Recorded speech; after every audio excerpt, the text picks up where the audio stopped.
Those who knew someone who went missing, what happened?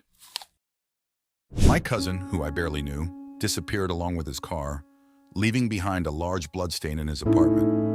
Right from the start, his roommates were suspects, but several years passed and his body was still missing. The case was featured on Unsolved Mysteries, or America's Most Wanted, or one of those, and a tip came in giving the location of his car in a nearby river.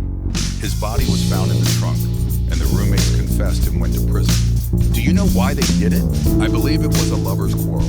My stepsister went missing about a year after my stepdad married my mom. We had just moved into